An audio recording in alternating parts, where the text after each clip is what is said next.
Discover the miraculous secrets of Genesis. 7 transforming stories of God's plan revealed for you. In the beginning, God created the heavens and the earth. The earth was formless and void.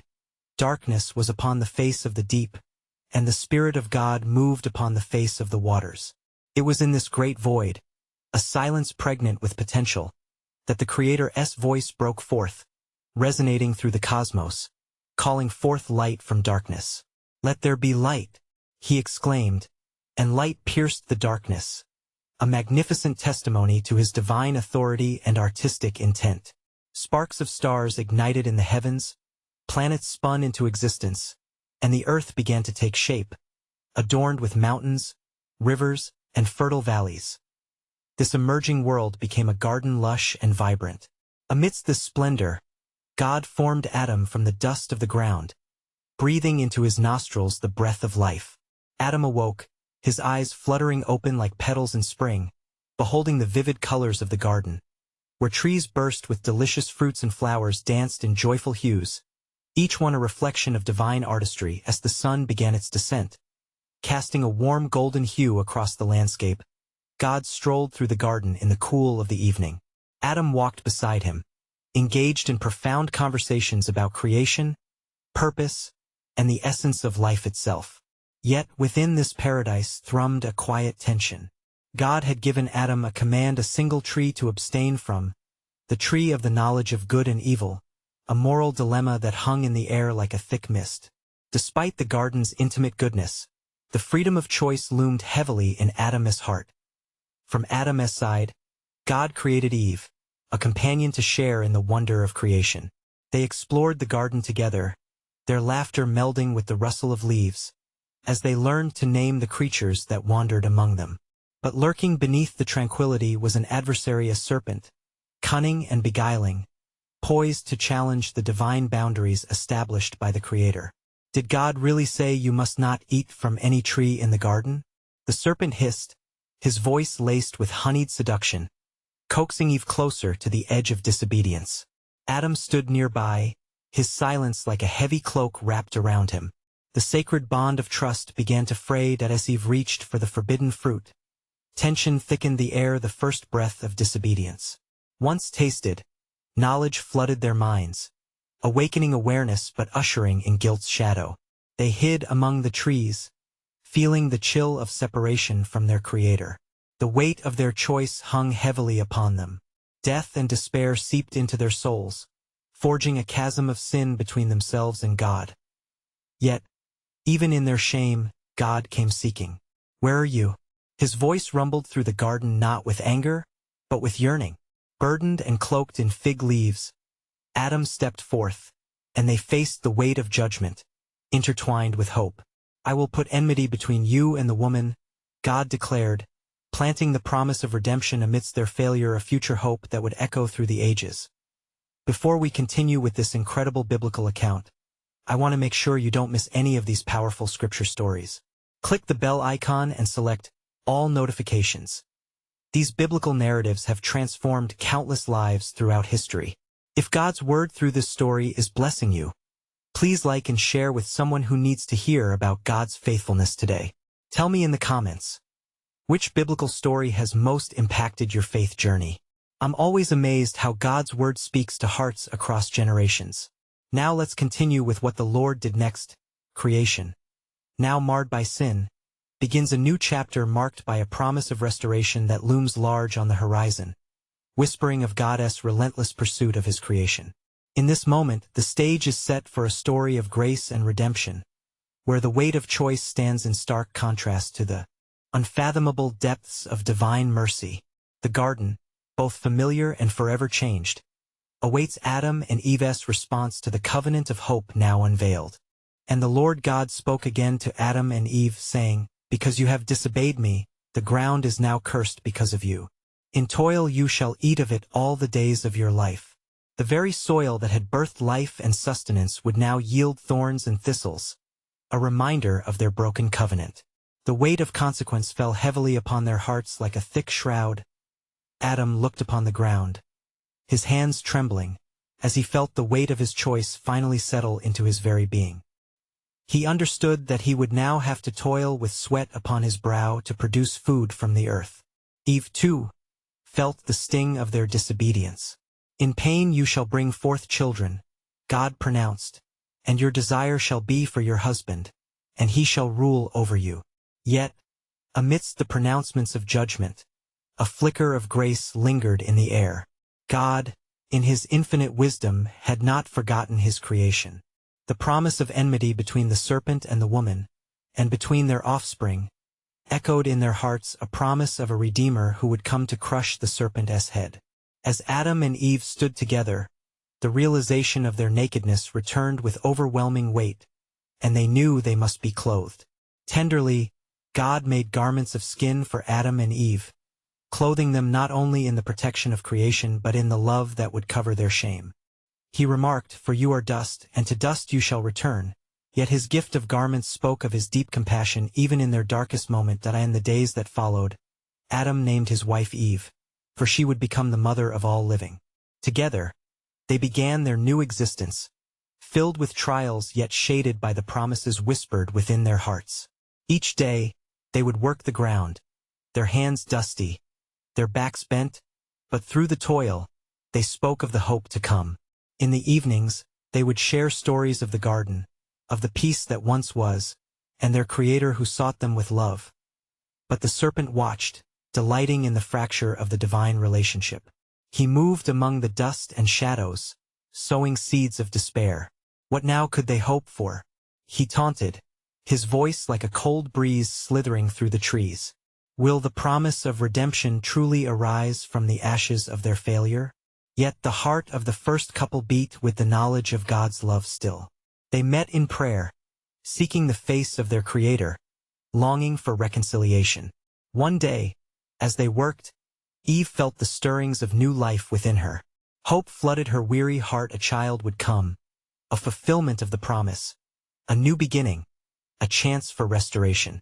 When the time came, she bore a son, naming him Cain, declaring with earnest faith, "I have gotten a man from the Lord." And Adam rejoiced, proclaiming, "Look upon this gift, for it is a sign of his mercy." In their hearts, the echo of restoration began to take shape, though shadows still lingered in the corners of their home. As they nurtured Cain, they were soon blessed with another son, Abel.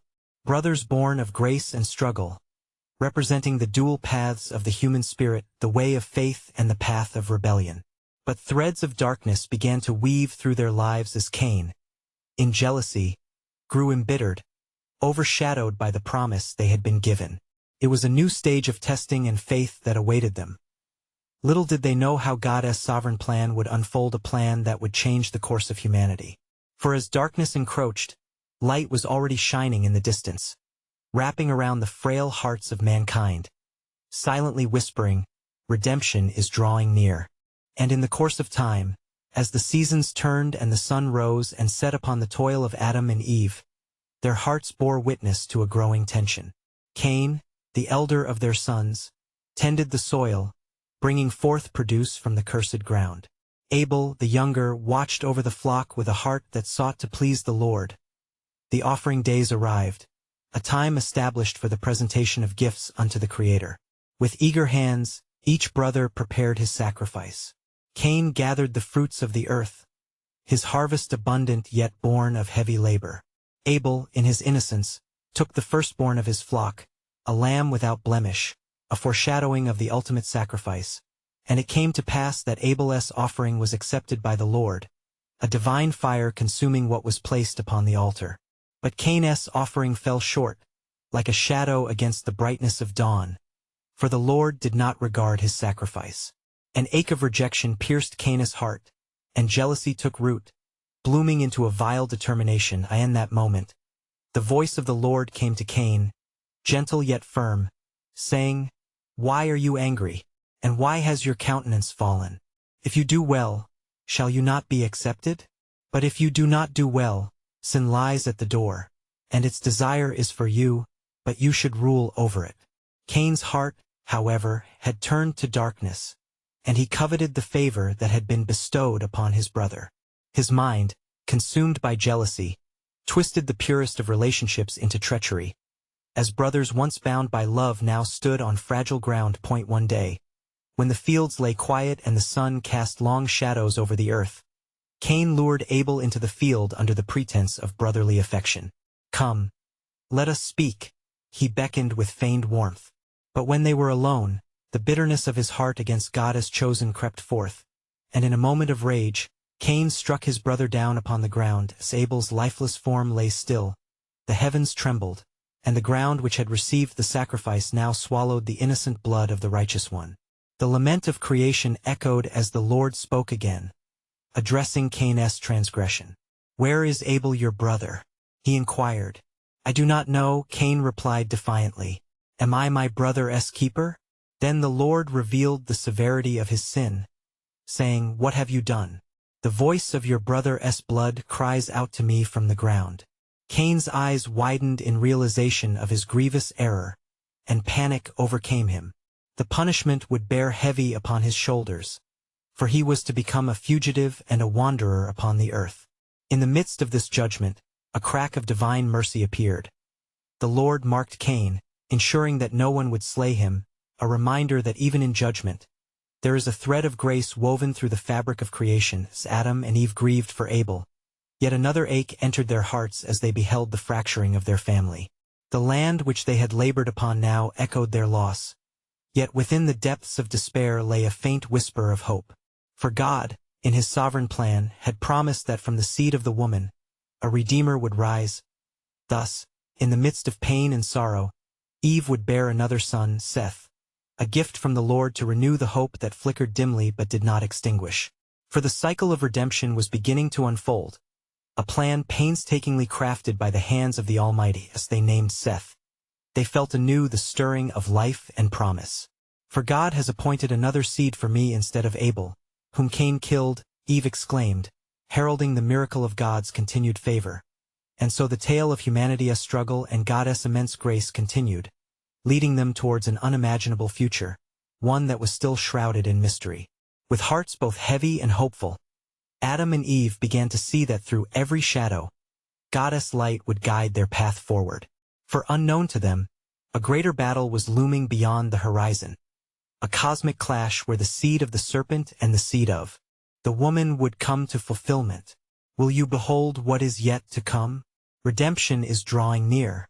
And so it was that Adam and Eve walked in the sorrow of loss, their hearts weighed down by the shadow cast by Cain's deed. The fields echoed with a mournful silence, the animals in the flock moved with a subdued spirit, and the very earth beneath them bore witness to their anguish. Hours turned into days as their thoughts lingered on the brilliance of Abel's life, now extinguished by the darkness of envy that warred within their firstborn. Yet the Lord's hand was upon the earth, for he had promised a future filled with hope. Thus, in the days following the birth of Seth, the family began to dwell once more on the goodness of the Lord. They taught Seth the ways of their God, the creation, the covenant, and the promise of redemption.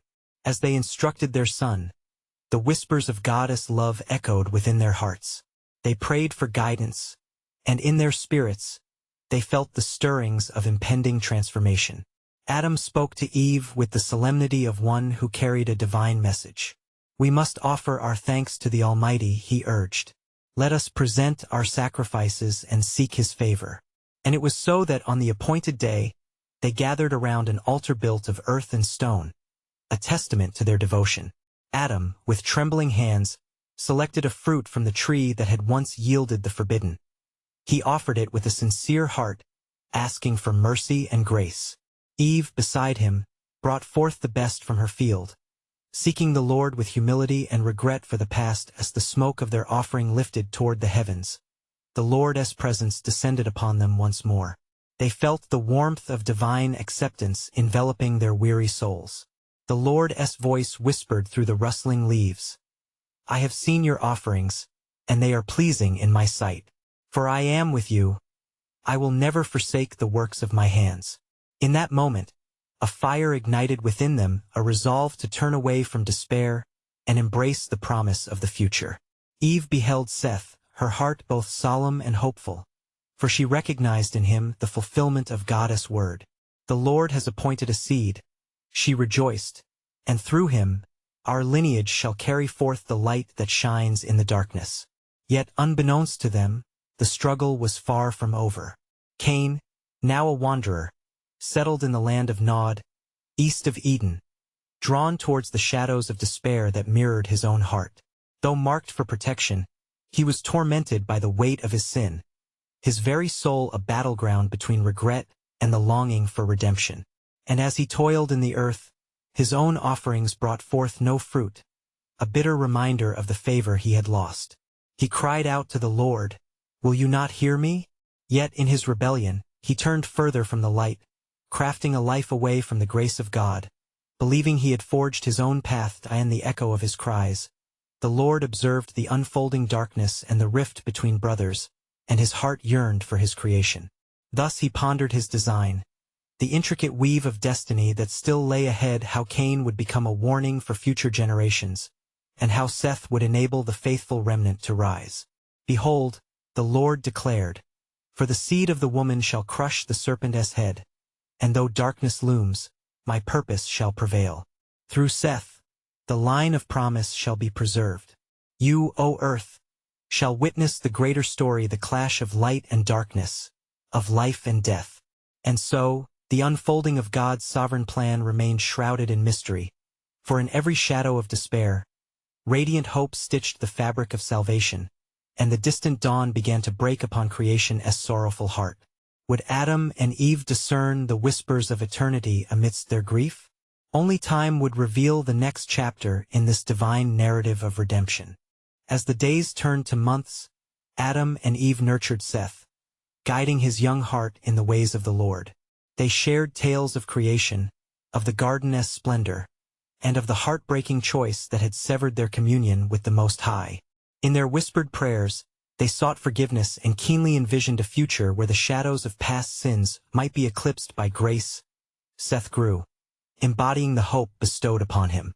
Each day brought an awakening in his spirit, a calling that seemed to echo the divine promises. Yet Adam worried deeply for his son.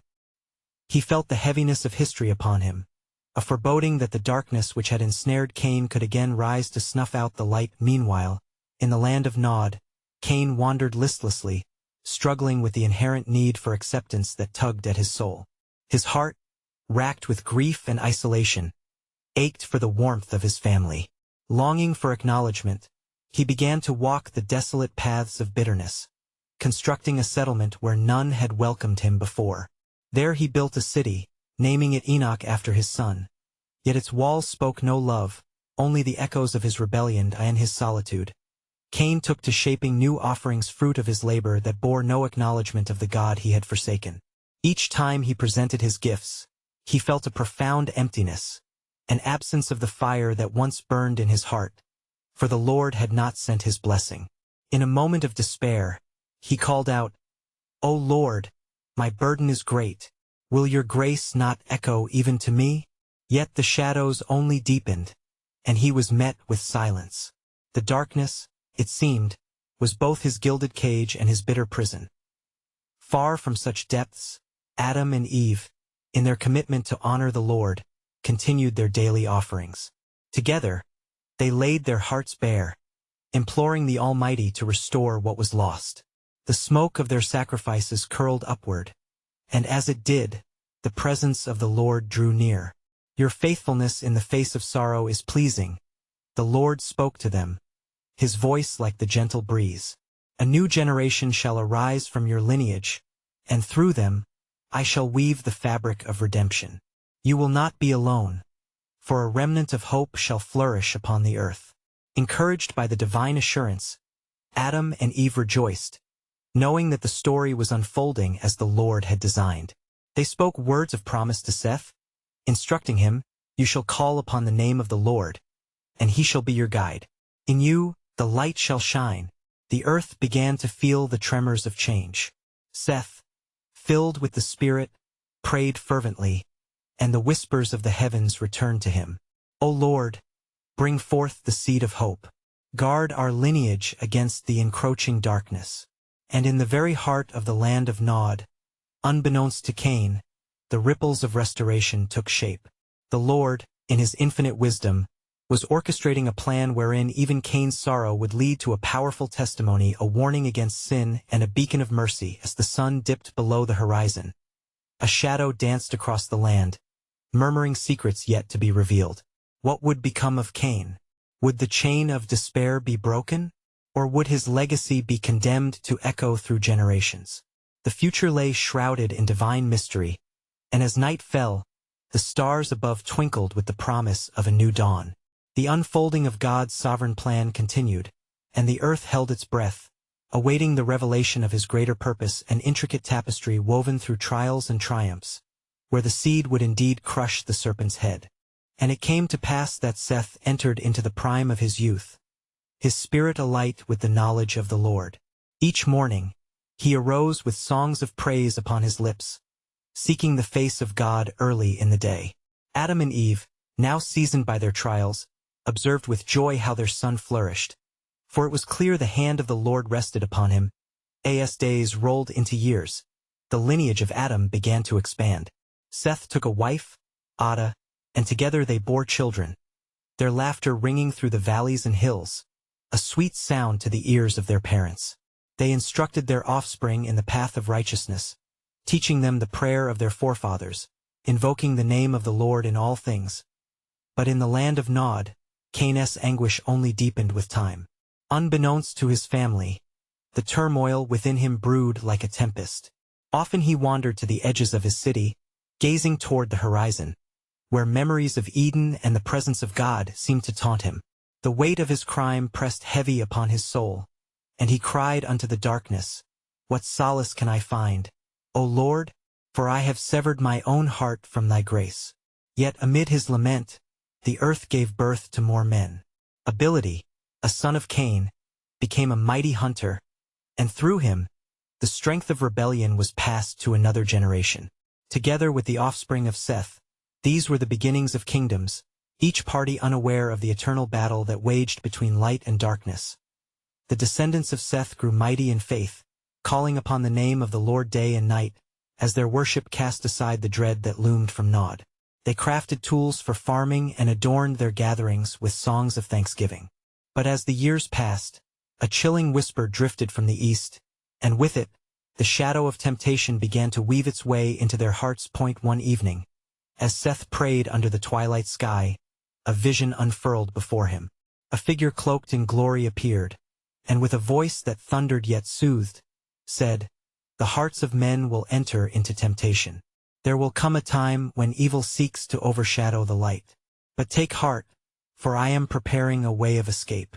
A seed of promise shall emerge from your lineage." Seth, filled with reverent fear, pondered this revelation.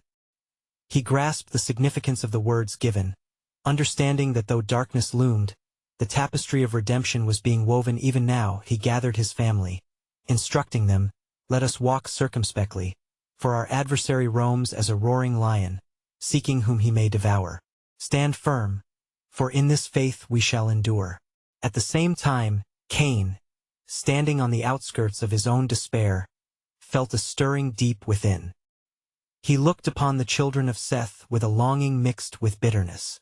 "Why must I be banished from that which I cannot attain?" He raged silently, yet there flickered within him a trace of desire, the longing for acceptance and reconciliation.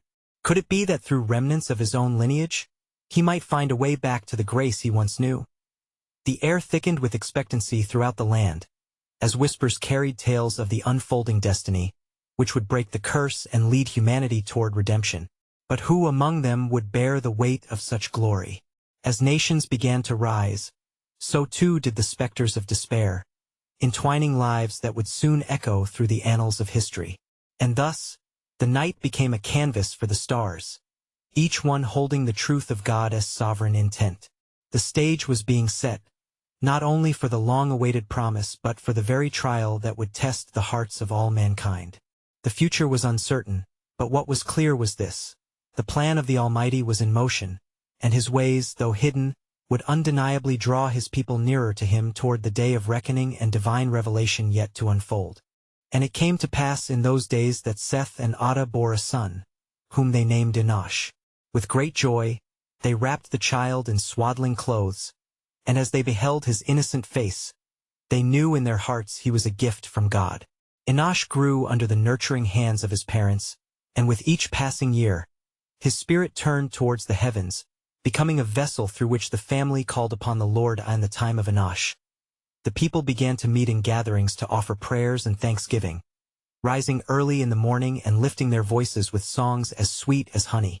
The remembrance of the presence of God was a radiant glow in their hearts despite the shadows that lingered beyond the borders of their land. Yet, the whisper of temptation did not cease, for the seed of rebellion, birthed in the days of Cain, stirred restlessly across the land from his dwelling in Nod. Cain cast a watchful eye upon the lineage of Seth.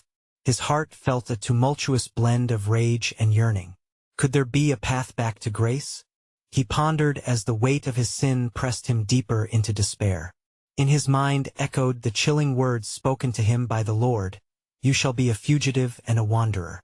One fateful day, Cain's son, Enoch, making a name for himself as a skilled craftsman, ventured near the boundaries of Seth's estate, drawn by a song of worship that floated on the air like a fragrant offering. As Enoch approached, he beheld the joyous assembly, captivated by the light they radiated. What is it that they possess? He pondered, a longing rising within him, and within the heart of Enosh, the Spirit of God stirred profoundly. He turned his face toward the wickedness in the land and cried out in lamentation, "O Lord, the hearts of men are hardened, and the wicked prosper, but I will stand firm in my faith and call upon thy name." Thereupon a great rift began to form. Seth, grasping the weight of the vision bestowed upon him, warned his family, "Be alert, for darkness seeks to consume the light. Hold fast to your truth and do not be led astray, for the enemy desires your hearts." As the two families moved in parallel shadows, the ghosts of their forefathers loomed large. The earth itself seemed to reflect the inner turmoil. A drought began to stretch its fingers across the land, and the heavens, once bountiful with dew, withheld their favor.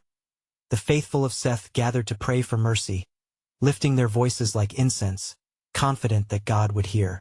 And lo, the Spirit of the Lord descended upon Enosh, granting him wisdom and strength, proclaiming, "Fear not, O people of the Lord, for a deliverer shall arise from among you. Though the path may be darkened, trust in the promise made to your forefather, for his hand shall not falter." Yet, Cain, tormented by his past, summoned the ambition carried in his veins. "Perhaps I could show my family what it means to strive and to conquer." He hastened to rally those in Nod and began to forge an alliance with Enoch, who had now tasted the allure of Seth's abundance. Thus, the stage was set for a confrontation between light and darkness, a turning of hearts beyond the realms of mere family ties. With each moment, the tension thickened as the curtain was drawn upon this age-old conflict. Yet, in the back of Seth's mind, the haunting echo of the heavenly messenger remained. "A seed of promise shall emerge from your lineage." As the time of unfolding drew near, Pandora's box of strife trembled at the edges of their lives, begging the question, who would heed goddess call in the face of impending turmoil? The answers loomed on the horizon, mysteries that only the Almighty could reveal. And it came to pass that the drought in the land continued to deepen, and the hearts of many grew weary. The faithful gathered more fervently, and Enosh led them to the sacred mount, where they sought the face of their God. As they prayed, the sound of their supplications echoed like thunder through the heavens, and the Lord listened attentively. That in the midst of their gathering, Enosh stood, his countenance radiant with divine wisdom. "Brothers and sisters," he spoke, "let us not forget the covenant made with our forefather Adam, and how our God promised that the seed of the woman shall crush the head of the serpent. Fear not the drought, nor the harbingers of discontent, for our God will not abandon his promises." Yet even as Enosh proclaimed hope, the influence of Cain and his descendants loomed ominously in the shadows. Enoch, his heart torn between two worlds, felt the tug of desire and ambition. He spoke unto his father, "What if we sought to seize the blessings of Seth? Are we not as worthy of abundance as they?" Cain's breath quickened at Enoch's proposal. "Yes, let us prove our strength. We shall build a city, that our name may be known, and we shall gather the people of Nod to us. We shall defy the expectations of our forefathers. It was then that the Spirit of the Lord fell heavily upon Enosh, and in a voice that resonated with the very foundations of the earth, he declared, "The way of the wicked leads to destruction, but the path of righteousness shall bring forth life. Cain, you may build a city, but if it is founded in rebellion, it shall crumble beneath your feet." But the mouth of Cain and Enoch spoke of riches and power, intoxicating words that fell like honey upon the ears of many. Those who sought to prosper in the shadow of deception began to gather. They wove their intentions with cunning plans, and fear began to ripple through the faithful. How could they stand against such ambition? Enosh, perceiving their plight, summoned courage. He ascended the mount once more, seeking the guidance of the Lord. "O God," Enosh cried, "your people are troubled. Grant us a sign of your unwavering mercy, that we may walk in your ways and not be swayed by the allure of the wicked." And as he awaited an answer, the earth trembled, and the skies darkened as if the heavens themselves were preparing to unveil a mystery.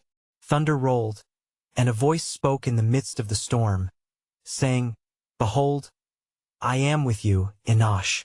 A great promise awaits your lineage. For as I have promised new hope, know that I am raising a deliverer who will stand against the tide of darkness."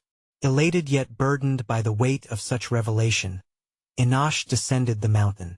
The people looked with anticipation upon his return, eager to hear the news from heaven above, their hearts trembling with expectant hunger. "Fear not, O faithful," he declared. "Our God shall not leave us forsaken, for he reveals his hand in this hour.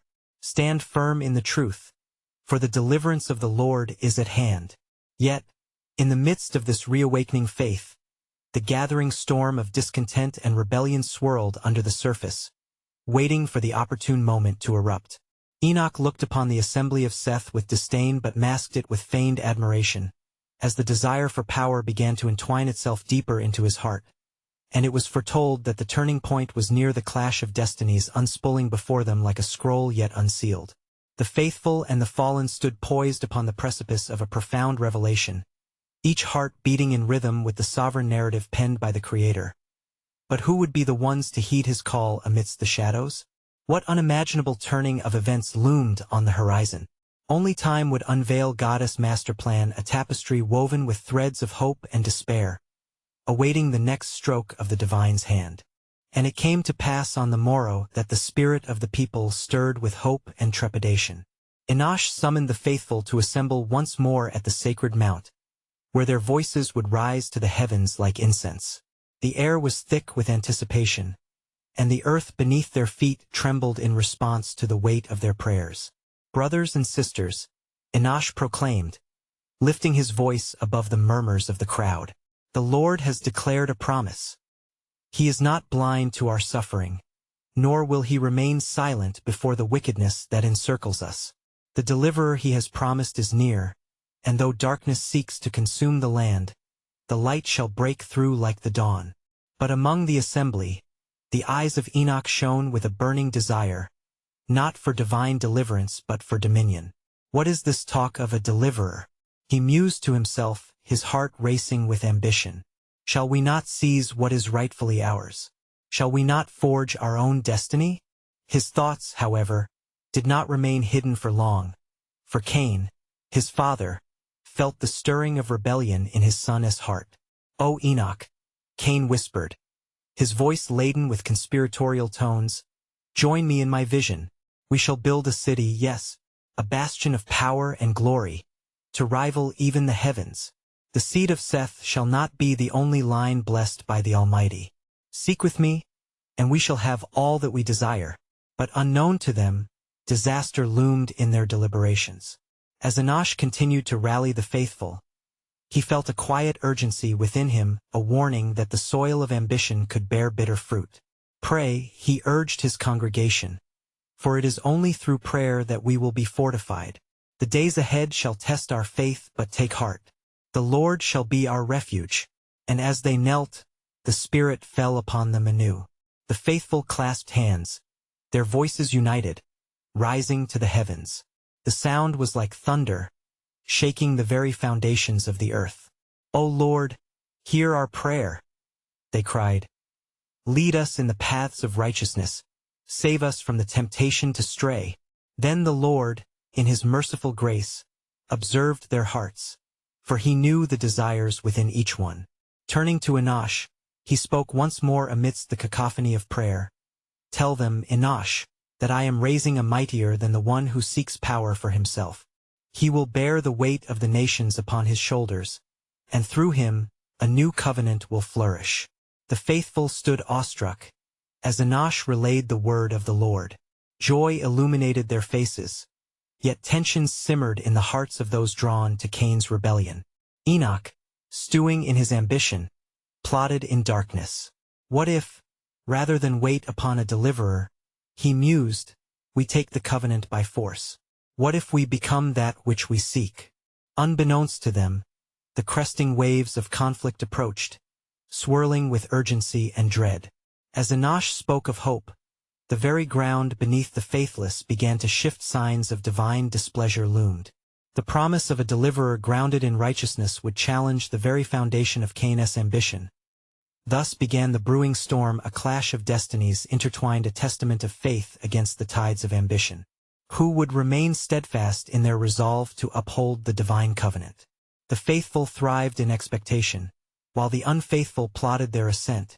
Yet neither knew what God had already set into motion. But behold, the hour of reckoning would come, when the truth would unveil the heart of man, and the power of God would surmount even the most basal of desires. For it was written, "A man should not prevail by strength alone, but by the hand of the Lord, who orchestrates all things according to his sovereign will." Would the faithful hold firm or succumb to the allure of transitory power? What revelation lay beneath the turbulent waters ahead? Only the unfolding of the divine plan would reveal the mysteries yet concealed, binding together the fates of the righteous and the wayward in God's perfect timing. And so it came to pass that the winds of change blew across the land, a heavy whisper of impending judgment that stirred the hearts of both the faithful and the wayward. Enosh, emboldened by the Spirit and grounded in hope, gathered the faithful once again on the sacred mount. He stood before them, his countenance radiant with the light of truth, and declared, "Shall we not uphold the covenant that our God has set before us? Though darkness encroaches, let us be lights shining upon the hill." Among the assembly, those of sincere hearts nodded in agreement, their spirits ignited by the promise of a deliverer. Yet lurking in the shadows, Cain's bloodline stared with envy and ambition, led by Enoch, who had become a voice of rebellion against the waywardness of their past. "Why should we not seize what we desire?" Enoch's voice thundered through their ranks. "Why wait on a deliverer when we can forge our destiny?" As the tension mounted, the heavens themselves began to groan under the weight of anticipation. The faithful continued in fervent prayers while behind the veil of faithfulness, Cain's offspring plotted furiously, seeking to abandon the struggle for righteousness in favor of power and dominion. Then the heavens opened, and a voice like thunder echoed through the air, a divine proclamation that cut through the tension like a sharpened sword. "Hear me, O people! The time has come for the deliverance I have declared. From the faithful of Seth shall a child be born, a righteousness that shall endure, for he shall take upon himself the sins of many." The faithful gasped in awe as the majesty of the Lord's promise descended like rain upon parched ground. But Cain and Enoch's hearts grew heavy with mounting desperation, knowing that their ambitions were laid bare upon the altar of God's intent. "How shall we prevent this, Father?" Enoch cried out to Cain, "Will we, who bear ambition in our hearts, not rise against him?" Cain, distraught yet unwilling to yield, rallied his kin and vowed, "We will build a fortress, arise against the impending redemption, and claim our place in the promise." But the faithful declared, "We shall call upon the name of the Lord. Even in the face of despair, we will trust in his goodness. For his promise remains steadfast." And as the faithful vowed allegiance to the covenant, God's hand moved among them, knitting a divine thread that would interlace them against the darkness threatening their existence. Enosh prayed fervently, "O Lord, do not forsake us in our hour of need. We seek you, and you alone grant us the spirit of perseverance." The skies darkened, the atmosphere thick with fervor, as Cain's rebellion coalesced into a climactic confrontation. The two factions, the children of Seth, who clung to hope, and the children of Cain, who sought to dominate, stood on the precipice of a great upheaval, and behold, a moment arrived when the descendants of Cain, emboldened by their fortified ambition, confronted Enosh and the faithful. Enoch shouted across the chasm, "Does your God truly deliver? Or does he leave you to your own despair?" Enosh, undeterred, replied with authority fueled by the Spirit, "Our God is a refuge and a fortress. He will not abandon his promises, for the deliverer is near." As the two sides clashed in ideological fervor, the very earth quaked under the weight of their struggle. Lightning flashed across the skies as if the heavens bore witness to the eternal conflict, the children of darkness against the children of light. Then God, in his indomitable mercy, chose to reveal a glimpse of his supreme victory. A child was born to Seth's lineage, a son named Noah, a representative of hope and renewal. God's hand guided Noah, and his very name signaled divine grace breaking into the chaos of despair. "And from Noah shall come a new beginning," declared Enosh, excitement swelling in his voice. "This child is a sign of the fulfillment of God's promise, a living testament to the covenant we carry."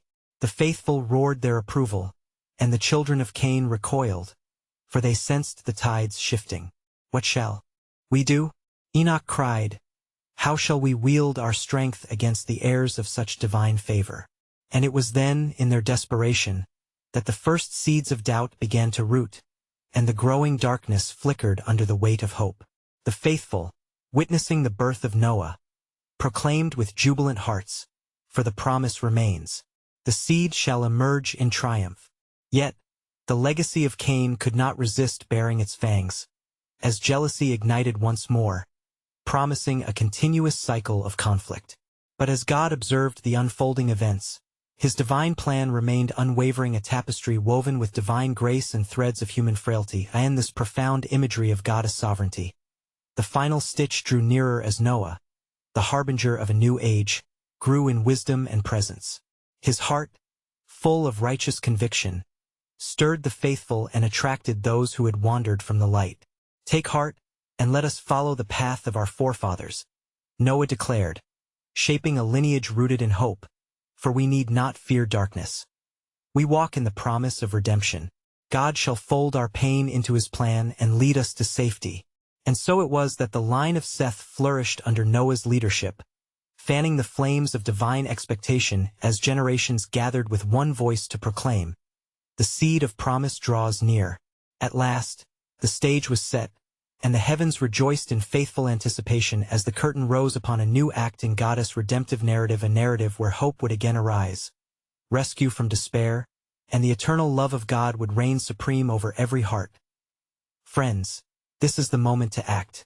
You need to subscribe now to stay connected to God's Word and the unfolding stories of redemption that can transform your life.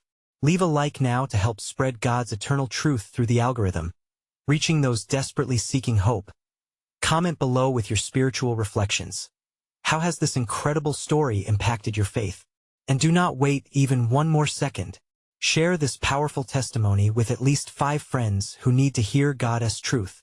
Together, let us carry the light of his love into every corner of this world.